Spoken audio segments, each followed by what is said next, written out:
ये वो नेकियां हैं जो कभी मिटने वाली नहीं। मेरे पैगंबर जब मक्का से हिजरत करके मदीना गए तो मदीने में कदम रखते रखते 3 बातें मेरे नबी ने पहले बताई थी। मदीने में जो तकरीर मेरे नबी ने किया था, पहली तकरीर, उस तकरीर में 3 बातें हुजूर ने बताई थी।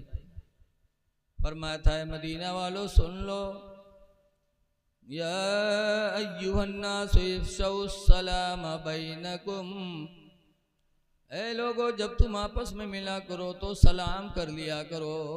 पहला पैगाम मेरे नबी ने सलाम का दिया था। क्यों? सलाम से दिल की नफरत खत्म होती है, सलाम करने से मोहब्बत पैदा होती है, सलाम से बुग़्ज़ कीना पैदा होता है। और सलाम एक किस्म की दुआ भी है। जब एक मुसलमान दूसरे मुसलमान से कहता अस्सलामु अलैकुम, तो मतलब यह है कि तुम पर सलामती हो, तुम सलामत रहो। उसने कहा वालेकुम अस्सलाम, तो उसने भी कहा तुम पर सलामती हो। तो एक मोमिन के लिए दुआ भी कर रहा है। इसीलिए सलाम मोहब्बत का जरिया है, सरकार ने फरमाया। घरों में सलाम होना चाहिए, लेकिन आज हम लोग पीर साहब से करे थे, मौलाना से करे थे, प्रधान जी से करे थे, लेकिन अब्बा अम्मा से नहीं करे थे। बीवी बच्चों से सलाम नहीं करते। सलाम करना चाहिए, सलाम से नफरत खत्म होती है। एक जगह मौलाना तकरीर करता रहा है, लोग सुनिन, तो एक आदमी बैठा रहा है, तो सोची सरे तो आज मालूम हुआ सलाम से मोहब्बत पैदा होते। हमरी बीवी में ही हमेशा तू मैं लाग रहा था। तो सोचिस कि अब हमू सलाम कर बे मेहरुआ से, ताकि झगड़ा खत्म हो जाए, मोहब्बत दोनों मिलम रहे। और कबू सलाम किस नहीं रहे, तो जलसा से उठाओ गवा घरे, अब मुहारे में यहाँ ठाड़, कबू किस नहीं रहा तो हिम्मत पड़े नहीं। लेकिन अब सोचे कि आज करे थे, बड़ी देर बाद सोच साँझ के कहे आज करब जरूर, आस्तीन वास्तीन समेटिस, लागत है कुश्ती लड़े जाते। आस्तीन वास्तीन समेट के घर में पहुंचा, बीवी से कहते अस्सलाम वालेकुम। तो बीवी कहा थे तोर सब मजाक निकला थे, लेकिन यूं मजाक तो हमका नहीं निकला। बताओ, इतनी मेहनत के बाद बेचारा सलाम की, तो मेहरुआ का मजाक में ले लिया। आज घर में कोई सलाम करता है तो घर वाले मुस्कुरा के जवाब देते, मुस्कियात गाते मुल्ला हो गए। अरे सलाम करो। मेरे नबी ने मदीने में कदम रखने के बाद सबसे पहले सलाम का पैगाम दिया। सलाम किया करो, छोटा बड़े को करे, बड़ा छोटे को करे, बेटा बाप को करे, बाप बेटा को भी सलाम करे। बाप इंतजार में न रहे कि मेरा लड़का है हम सलाम करें, ना, मेरे नबी का फरमान है कि छोटा बड़े सबको सलाम करें। पहला पैगाम सलाम का दिया था। और दूसरा पैगाम मेरे नबी ने दिया था वतुइमुत्ताम बैनकुम, अरे मदीना वालों तुम आपस में एक दूसरे को खाना खिलाया करो। खाना वाली नेकी बहुत बड़ी है, इसलिए खिलाओ अल्लाह के बंदों को। कोई दरवाजे पर भूखा आ जाए तो हिंदू मुस्लिम भी न देखो, बल्कि ये देखो कि खुदा का बंदा है, इसको खिलाएंगे, मेरा खुदा मुझसे राजी होगा। अल्लाह बंदों पे बड़ा मेहरबान है। मुस्लिम शरीफ की हदीस है कि क़यामत के दिन एक आदमी अल्लाह की बारगाह में ऐसा हाजिर होगा कि अल्लाह ताला उससे नजर रहमत मोड़ लेगा।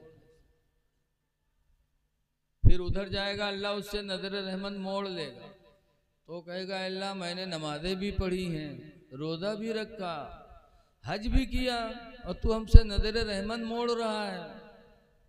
तो अल्लाह फरमाएगा मैं बीमार पड़ा था, तू मुझे देखने नहीं आया। अच्छा ये बताओ, गांव को आदमी बीमार होगा देखे न जाओ, तक जब सही हो जाए तब जाओ कि थी बैठो तो तुमरे लंग देखी जल्दी। बोलो भाई, इंसानी फितरत है। अल्लाह नजर रहमत मोड़ेगा तो कहेगा अल्लाह मैंने नमाजें पढ़ी, रोज़ा रखा, सब कुछ किया, तुम मुझसे नजर रहमत मोड़ रहा है। अल्लाह फरमाएगा मैं बीमार था, तुम देखने नहीं आए। तो कहेगा अल्लाह तू कब बीमार हो? बीमार होना तो बंदों की सिफत है, और तू खालिक मालिक है, तू कैसे बीमार? तो अल्लाह फरमाएगा तेरा फला पड़ोसी बीमार था और तू उसे देखने न गया, अगर तू उसे देखने जाता तो मैं वहां मौजूद था, मेरी तेरी मुलाकात हो जाते। पता चला कि जब कोई परेशान होता है तो अल्लाह की रहमत वहाँ जलवागर होती है। इसलिए कोई भी परेशान हाल हो दरवाजे पहुँच जाए तो हिंदू मुस्लिम न देखो, बल्कि देखो इंसान है, इसको हम खिला देंगे, खुश होगा तो मेरा रब खुश हो जाएगा। खिलाओ पिलाओ खूब। लेकिन आज लोग ऐसे कंजूस हैं कि जान चली जाए लेकिन रुपया न जाए। रमज़ान शरीफ का महीना आवत है, देखा जाता है कि कोई मुसाफिर रमज़ान में आवा मस्जिद में तो अगर कोई अपने घरे बुलाए लेगा और जाए के बाद वहाँ मेहरुआ से कहते हैं तनी मेहमान आए, तनी खाना एक खुराक निकाल लाओ। बड़े गुस्सा से पूछिए कस मेहमान, कहाँ के मेहमान? कहने रे मस्जिद में एक मुसाफिर आया रहा तो उनका बुलाए लाए हैं। मेरुआ कहा था इतना बड़ा गांव पड़ा रहा है कोई नहीं बोले, तुहिन बहुत बड़े सेठ बने रहे बुलाए लाए, जब तुहिन बनाओ खवा हम नजे भी चू लग जाते। आज ये नेकी औरतों की वजह से भी आदमी नेकी से महरूम रहता है। नेकियां करो, मुसाफिरों को खिलाओ पिलाओ, अल्लाह के बंदों को, ये वो नेकी है जो अल्लाह कभी बर्बाद नहीं करेगा।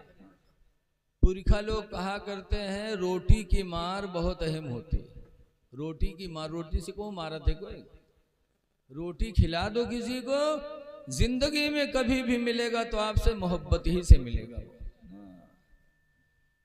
तो दूसरा पैगाम मेरे नबी ने फरमाया था आपस में खाना खिलाओ। लेकिन आज हम लोग सोचते हैं रुपया न जाए, जान भली ही चली जाए।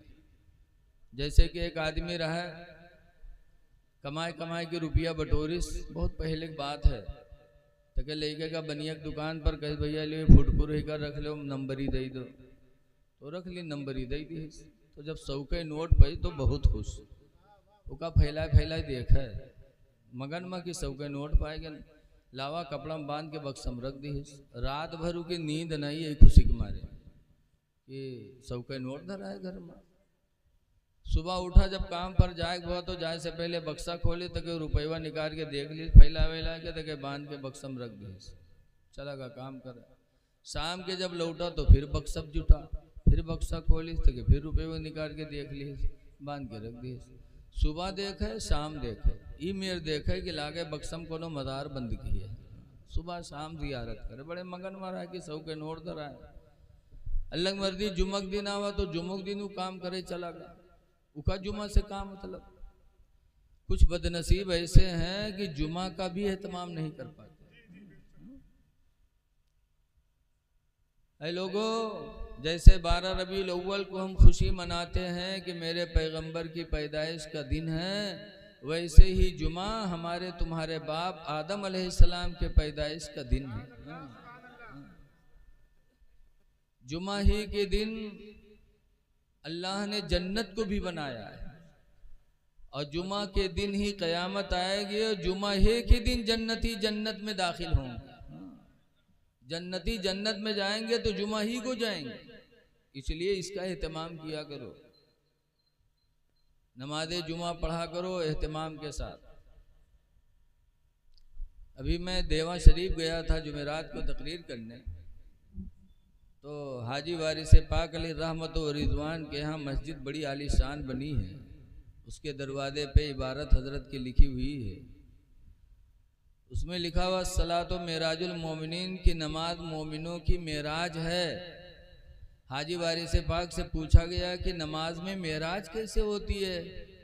हुजूर को मेराज हुई तो रब की बारगाह में हाजिर हुए, और नमाज में मेराज कैसे होती है? तो हाजी वारिस पाक का फरमान लिखा है कि नमाज में बंदे को अल्लाह की बारगाह में हुजूरी का शरफ मिलता है, कि जब नमाज में होता है तो बंदा गोया कि अल्लाह की बारगाह में वो हाजिर है, और जब हाजिर है तो उसकी मेराज हो गई। तो नमाज जुमा का एहतमाम किया करो। मेरे पैगंबर फरमाते हैं कि जो लोग मालदार हैं, माल की बुनियाद पर सफ़र करके मक्का मदीना जाके हज करते हैं, और जो मेरी उम्मत में गरीब लोग हैं मक्का मदीना नहीं जा सकते, अल्लाह ताला ने उनका हज नमाज जुमा में रखा है कि जब वो जुमा की नमाज अदा करते हैं तो अल्लाह उन्हें हज का सवाब अता फरमाता है। लिहाजा है लोगों, जब जुमा का दिन आए तो एहतमाम करो। कुरान करीम में अल्लाह फरमाता खुज़ू ज़ीनतकुम इंद कुल्ली मस्जिद, हर मस्जिद में जाने के वक्त तुम जीनत इख्तियार करो, बन संवर जाओ खुदा की बारगाह में जाने से पहले। जैसे दोस्त से मिलने जाते हो बन संवर के जाते हो, ऐसे मस्जिद में तुम जाते हो खुदा की बारगाह में हाजिरी देने के लिए, खुदा से मिलने जाते हो तो बन संवर के जाओ। लेकिन आज मनमानी ऐसे चले जाएंगे, पसीना बदन में है, गंदा बदबू हो रही है और चले गए मस्जिद में। और हुआ जाए एक बात, नमाज कौन मेरे पढ़ाते हैं, अल्लाह रहम करे। बहुत से लोग तो जब तक हिंदुस्तान में रहे हैं तब तक ठीक ठाक पढ़ी हो, जहाँ सऊदिया के चक्कर मारी बहुआ से आए और के बाद नंगे सर नमाज पढ़ेंगे, कहेंगे हूँ ऐसे पढ़ा जाता है। अरे हमारे आपके नबी टोपी भी लगाते थे, टोपी के ऊपर मेरे पैगंबर साफा भी बांधते थे, तब नमाज पढ़ते थे। और उनके उम्मती होकर के नंगे सर, किताबों में लिखा है नंगे सर नमाज पढ़ना मकरूह है, लेकिन वहाँ ऐसे लौटी है उसके बाद आई है तो यहाँ नमाज पढ़े गए अल्लाह अकबर, सीना भात बनी। और बहुत से लोग हियों के जइए वजू बनाई है उसके बाद नियत बने अल्लाह मालूम यहाँ पकड़े हैं जैसे हाथ टूट गया और दाढ़ी से पानी गिर रहा है, कतरे टपक रहे हैं। मस्जिद की बेहुरमती है। मसला है कि वजू करके इस तरह पहुँच लो कि पानी का कोई कतरा तुम्हारे वजू का मस्जिद की चटाई और फर्श पर न गिरे, वरना बेहुरमती होगी, तुम गुनहगार होगी, अल्लाह तुमसे नाराज होगा, जायज नहीं है। लेकिन पहुंचिए मनमानी भाई से हाथ पकड़ ले, ऐसे पकड़िए ऐसे, जबकि नबी की सुन्नत है अल्लाह अकबर, हाथ उठाओ तो ऐसे किबले की तरफ अल्लाह अकबर, ऐसे सर भी सीधा हो। बहुत से जो नमाज पढ़ गए अल्लाह, मालूम होता सल्ला करे जाते, सर झुकाना मना है नियत बांधने के वक्त, सर झुके ना, सीधे खड़े रहो, ऐसे किबले की तरफ उंगलियां अल्लाह अकबर, ऐसे यहाँ नियत बांधो नाफ के नीचे, ऐसे न बांधो, मना है, खिलाफ सुन्नत है। लेकिन आज बजाय यहाँ के नियत बनी अल्लाह अकबर, यहाँ बनी है। एक हाजी साहब थे, हाजी उमराव, पढ़े लिखे कम रहे लेकिन नेक बहुत रहे, गोंडा बस्ती के रहे वाले। एक जगह मेहमानी में गए तो खाने के टाइम रहे, अदान हुए लग तो सोची चले जाए नमाज पढ़ी है तब खाई। और वहाँ मस्जिद में गए नमाज पढ़े तो वहाँ देखिन कि सब सीनम नियत बांधे ठाड़ हियाँ, इमाम का देखिन तो इमामों ही बांधे। अब हाजी साहब बहुत चौंके, कहीं ना जिंदगी गुजर गई, हियाँ बांधे बांधे, ये सब हियाँ बांधे, अब हम क्या करी, अलग पढ़ी कि साथे पढ़ी। थोड़ी देर हाजी साहब सोचा कि इनके बाद मिल गए वही में यहाँ, तो हाजी साहब ने बांधे तो कहें अल्लाह अकबर। अब जो नकल बगल वाले ने घूर घूर ऐसे ऐसे देखे, हाजी साहब बांधे। जब इमाम साहब नमाज पढ़ा लें, सलाम फेरें, तो फिर वो सब घूर घूर देखें। तो हाजी साहब कहें काहे गुस्सा था भैया, कहीं बुढ़ा कहीं का नमाज पढ़ा है कि मजाक करे आए रे, कहीं काहे भैया, कहीं मुड़े पर है नियत बांधे। तो हाजी साहब कहें भैया जिंदगी गुजर गई हियाँ बांधे बांधे, अब आज तुमरे हियाँ हैं तो देखा तुम लोग हियाँ बांधे हो, तो हम सोचें मालूम जत्ते ऊँचे बांधो उतने ज़्यादा सवाब है कहा, तो हम सोचें हम हियाँ न बांध ली जो सबसे ज़्यादा सवाब पाई, तो सब चुप। तब हाजी साहब ने डांटा, कहा बेवकूफ़ो, मर्दों के ख्वाहिशात को अल्लाह ने नाफ के नीचे पैदा फरमाया, लिहाजा मर्द हालत नमाज में नाफ के नीचे हाथ बांधे ताकि उसका नफ्स दबा रहे, नमाज में गलत ख्याल ना आए। औरतों के ख्वाहिशात को अल्लाह ने सीने में पैदा फरमाया, लिहाजा औरत नियत बांधे तो सीने पर हाथ रखे ताकि नफ्स दबा रहे, बुरे इरादे नमाज में न पैदा हो। तुमरे सीनम का दही से अल्लाह जो हिया बांधे ठाड़। 17 हदीसों से हमारे इमाम आज़म अबू हनीफा ने साबित किया है कि हर नबी की सुन्नत है नाफ के नीचे नियत बांधना। बहरहाल है लोगों, मस्जिदों में जाओ, बन संवर के जाओ, जुमा का एहतमाम किया करो। लेकिन आज कुछ नौजवान ऐसे हैं जो पंजगाना तो पढ़ी है ना, जुमक दिन जाइए, वो दिन कुर्ता पैजामा ना पहनी है, पहनी है पैंट और शर्ट। पैंट और शर्ट पहन के जाइए, जब रुकुम जाइए तो शर्ट ऊपर खसक जाए, पैंट नीचे खसक जाए, 2 अंगुल दुकान खुली गई। अब बताओ तुम्हारी नमाज का हो। और सजदम जाते हैं तो 4 अंगुल जूतर खुला था। अब बताओ तुम्हारी नमाज तो बर्बाद ही हो गई, पीछे से जो देखा थे उनके का हाल हुई। अपनी नमाज भी बातिल किया, दूसरे की नमाज भी बातिल किया। कुरान कहता है खुज़ू ज़ीनतकुम इंद कुल्ली मस्जिद, ऐ मेरे बंदो हर मस्जिद में जाने के वक्त तुम बनाओ सवार कर लिया करो, बनो संवरो, तुम अपने रब की बारगाह में हुजूरी का शरफ हासिल करने जा रहे हैं। लेकिन वो इतना बड़ा बदमाश रहा है, जुमुक दिन चला का काम करे, जी के घर में सौ के नोटवा धरा रहा, चला का काम कर, और के घर के बगल में मस्जिद रहे। मौली साहब जुमा में तकरीर करे लागे कि भाइयों अपने माल की ज़कात दो, जैसे नमाज फ़र्ज है वैसे माल की ज़कात भी फ़र्ज है। माल की ज़कात दो, 40 में 1 रुपया।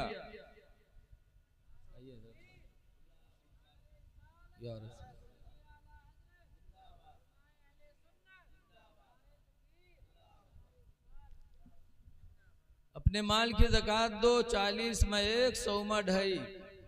हजरत अबू हुरैरा फरमाते हैं मेरे पैगंबर ने फरमाया कि जो माल की ज़कात नहीं दी जाती वो माल अज़दहा सांप बन के कब्र में डसेगा।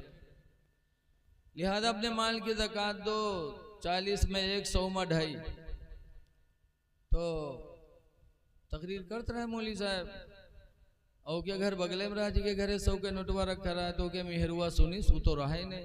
तो मेहरुआ कहे हाँ 2.5 रुपया हमरे जरूरी है, 100 के नोट हमरे घरे धरा है, न देवे तो अजदहा हमो का काटी कबर में।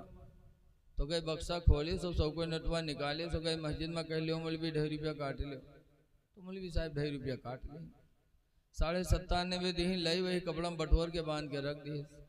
अब शाम के कोई आदमी जब लौटा तो आदत के मुताबिक बक्सा जुटा। अब बक्सा खोले तो वो कपड़वा उठे, सूखा खोले, खंड से अठन्नी नीचे गिरी, सब भर से गिर गया। अब वो चौका कहे हाय लाई मई फुटपुर कहाँ से आएगा। गिनीस तो देखे 97.5 तो रतिया गोहरे इसके यहाँ, और यहाँ कस के रे ये 100 रुपया रखा रहा है, 2.5 का भेगे रे। बीवी कह रहे वो मौलवी तकरीर करता रहा है मस्जिद में कि 40 में 1, 100 में 2.5 ज़कात ज़रूरी है, जो नदी का अज़दहा सांप कब्र में काटी तो मौलवी का 2.5 रुपया ज़कात दे। इस कम वक्त कहीं की ज़िंदगी में पहली दफ़ा 100 के नोट पावर आ हाथ उड़ाए डारे रे, जले के आओ मौलवी से।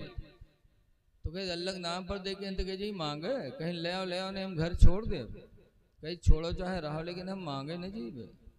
तो ले आओ रे, वरना हम 2.5 रुपया खातिर अपन जान गंवाए दे, ले आओ, कहीं मरी जाओ, लेकिन हम मांगे न जी। तो नहीं गए मांगे, तो कहीं सब मरे जाए थे, कहीं मरी जा। घर से बाहर निकला और ढमड़िया गिर गया।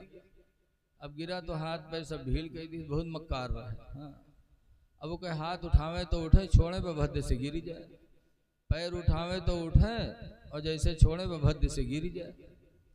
अब लोग जाने सही बात मरीगा हो, तो वो के तैयारी हो लग दफनावे के, मुका नहाए तो नहाए भी ली, बढ़िया साबुन लागे सब जगह, जहर बिल्टे वारे बिल्ट जाए। नहाए दिन कफन पहने, कफन भी पहन ली, तन को नहीं बोला, बहुत ढीठ रहा है। और जब कफन पहना के जनाजा लेके चले, तब औरतिया के सोचिस कि हाय अल्लाह अभी नहीं मरा है, लेकिन अब भी मर गई, जहाँ दबाइए तो मर जाइए करी, वह भागी। देखो मर्द के मक्कारी औरत जाने, औरत के मक्कारी मर्द जाने। मेहरुओ तो बहुत होते हैं जी, जहाँ ससुराल में ही है ब्यारा गिरी है धूम से, बेहोश चित का जिन्नात पकड़े। अब मौलवी मौलाना है फूंक छोड़ा था, लेकिन जिन्नात हो तब तो चला जाए। ले जी अस्पताल में हुआ बोतलों चढ़ी, लेकिन होश में नहीं है, और जहाँ नैहर पहुँची बटन टन। सब एक दूसरे की मक्कारी जानते हैं। जब वो जनाजा लेके चले तो औरतिया परेशान में कहा, हाय अल्लाह अब्बे मर जाइए, अभी तक तो बचा, लेकिन अब्बे जहाँ दबई है कब्र में मर जाइए करी। वो औरतिया भागी। कैसे भाइयों हमारे आदमी का जनाजा ज़रा रख दो, दूर हो जाओ, आखिरी बार है, ज़रा हम अपने आदमी से कुछ बात कर ले। तो लोग रख दिन, जनाजा दूर हो गया। जब दूर हो गए तो औरतिया गए, उसके काने में कहा थे कि उठ पर रे कब्र तैयार है, बे दबाए दे रे, उठ चल घर करे।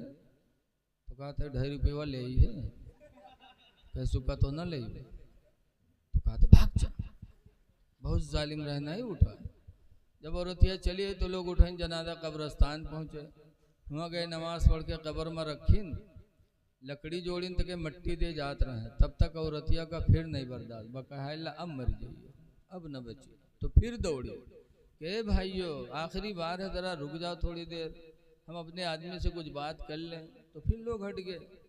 औरतिया लकड़ी हटाइस के बाद कब्र में उतरी। फिर उसके काने में कहा था कि उठ पर देख, लकड़ी जोड़ दी है रे, उठ पर अब पाट दे रे, उठ। तो कहा था 2.5 रुपये ले ही है, कहीं सुखा तो ना ले। तो कहा थे पाट दे, बहुत जालिम रहे, नहीं निकला। जब नहीं निकला तो औरतिया बाहर आई। तो लोग पूछिन का हुआ, कुछ बातचीत है। तो औरतिया कही, हाँ हमारा आदमी हमसे वसीयत की है, कही से कि हम मर गए, कोई नेकी नहीं कही पावा है, लिहाजा हमार घर मस्जिद के नाम बैनामा कह दी है। जब वो सुनिस तब खड़बड़ाई के कूदा, कहीं सारे उठाई गिरी, हम 2.5 रुपया खातिर जान गंवाए दी थे, और तू घरों मस्जिद में लिखे जाते रे, कम वक्त कहूँ के। ऐसे ऐसे लोग पड़े हैं कि रुपया न जाए चाहे जान भले ही चली जाए। लेकिन ऐ लोगों, अल्लाह दे तो अल्लाह की राह में दो। अल्लाह का वादा है कुरान हकीम में, इन तंसुरुल्लाह यंसुरुकुम, मगर तुम अल्लाह के दीन की मदद करोगे तो अल्लाह तुम्हारी मदद फरमाएगा। एक जगह मेरे पैगंबर फरमाते, यदुल उलिया खैरुम मिन यदिस सुफला, ऊपर वाला हाथ नीचे वाले हाथ से बेहतर होता है। अल्लाह से दुआ करो कि अल्लाह हमको तुमको देने वाला बनाए। अल्लाह दे तो अल्लाह की राह में खर्च करो। बहरहाल बात बहुत दूर चली गई। वो हदीस का एक जुमला और सुन लो। 3 बातें मेरे नबी ने फरमाई थी, ऐ मदीना वालों आपस में मिला करो तो सलाम किया करो। दूसरा कहा था अल्लाह के बंदों को खाना खिलाया करो। और तीसरे नंबर पर फरमाया था वन्ना वसल्लू फिल लैली वन्नासु नियामो, और रात में उस वक्त नमाज पढ़ो जब अल्लाह के बंदे सो रहे हो। जब दुनिया सोती हो तो उस वक्त तुम नमाज पढ़ो। वो कौन सी नमाज है? नमाज तहज्जुद, कि उस नमाज में कोई रियाकारी नहीं, कोई दिखावा नहीं। दुनिया सोती हो तो नमाज पढ़ो। इसीलिए तहज्जुद मेरे नबी पर फर्ज था। हमरे तुम पर कई रकात फर्ज है, कई नमाज फर्ज है? 5। और हुजूर पर कई नमाज फर्ज रही? बोलो 6। पंजगाना यही फजर जोहर असर मगरिब इशा, और एक नमाज हुजूर पर और फर्ज थी, तहज्जुद। अच्छा देखो, हम मालदारों पर ज़कात देना वाजिब है, और कोई गरीब हो जाए तो ज़कात खा भी सकता है, और नबी ज़कात नहीं ले सकते। बहुत सा फ़र्क है मेरे पैगंबर में हमारे तुम्हारे में। अल्लाह ताला ने उनके मर्तबे को बहुत बुलंद फरमाया। तो मैं पहली तरफ लौट रहा हूँ कि अल्लाह ताला ने कुरान को बताया कि हिदायत है परहेजगारों के लिए। परहेजगार की पहली पहचान वो है जो ईमान रखते हैं गैब पर। लिहाजा गैब पर ईमान रखो, खुदा जाने किस वक्त बुलावा आ जाए। दूसरे नंबर पर तो अल्लाह ताला फरमाता है वयुकीमूनस्सलाह, और कुरान हिदायत है उन लोगों के लिए जो नमाज की पाबंदी करते हैं। नमाज की पाबंदी करें, नमाज पढ़ने वाले मुत्तकी। और तीसरे नंबर पर फरमाया वमिम्मा रज़क़नाहुम युनफ़िक़ून, और परहेजगार वो हैं कि जो हमने उनको दिया है अल्लाह के नाम पर वो खर्च करते हैं।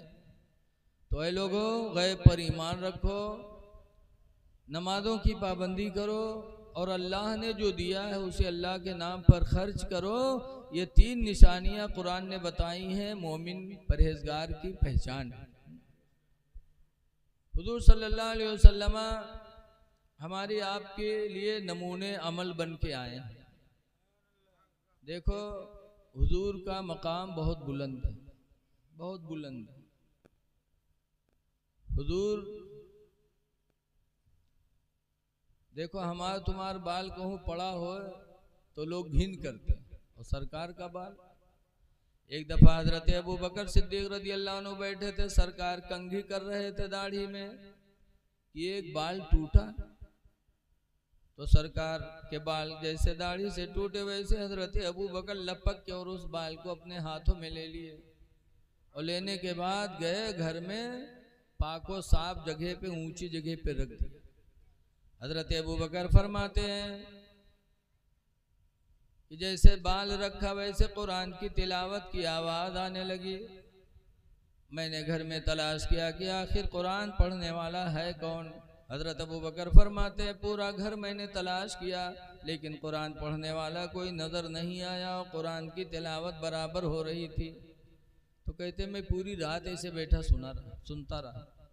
फजर की अजान हुई तो हजरत अबू बकर हुजूर के पास नमाज पढ़ने गए मस्जिद नबवी में, और जब नमाज से हुजूर फारिग हुए तो हजरत अबू बकर ने बयान किया, अल्लाह के रसूल आज पूरी रात मेरे घर में कुरान पढ़ने वालों ने पढ़ा, लेकिन तलाश मैंने बहुत किया, किसी पढ़ने वाले को नहीं पाया। तो हुजूर फरमाते हैं अमा अरफ्तनी या अबा बकरिन, अबू बकर क्या तुमने मुझे पहचाना नहीं? अन्नल मलाइकता तजतमिउ अला शारी, कि फरिश्ते मेरे बाल पर जमा होते हैं, व यक़रानल कुरान कुल्लल लैल, और पूरी पूरी रात फरिश्ते जमा होकर के कुरान की तिलावत करते हैं। अबू बकर कुरान पढ़ने वाला कोई दुनिया का इंसान होता तो तुमसे मिल जाता, लेकिन कुरान पढ़ने वाले अल्लाह के नूरी फरिश्ते थे, इसीलिए तुम्हारी मुलाकात न हुई। पता चला नबी का बाल वो है कि टूटे तो उस पर फरिश्ते जमा होकर कुरान पढ़ा। हमारा बाल तुम्हारा बाल कहीं पड़ा हो तो लोग उसको गंदगी तस्वूर करें। हम नबी के बालों की बराबरी नहीं कर सकते, हुजूर के थूक की भी बराबरी नहीं कर सकते। हजरत अली शेर खुदा रज़ी अल्लाह अन्हु की खैबर के टाइम आंखें दुख गई, जिसका हम तुम कहा जाते हैं आंखें आई गई। तो हुजूर ने अली को बुलाया और अपना थूक ऐसे लिया और हजरत अली के दोनों आंखों में ऐसे लगाया। हदीस में फबसका रसूलुल्लाह फी ऐनैहि, तो सरकार ने अपना थूक उनके आंखों में लगाया। फबरिया ऐनैहि, तो हजरत अली की दोनों आंखें सही हो गई। और फिर गए और खैबर की लड़ाई लड़ी और अकेले खैबर को हजरत अली शेर खुदा ने फतह फरमाया।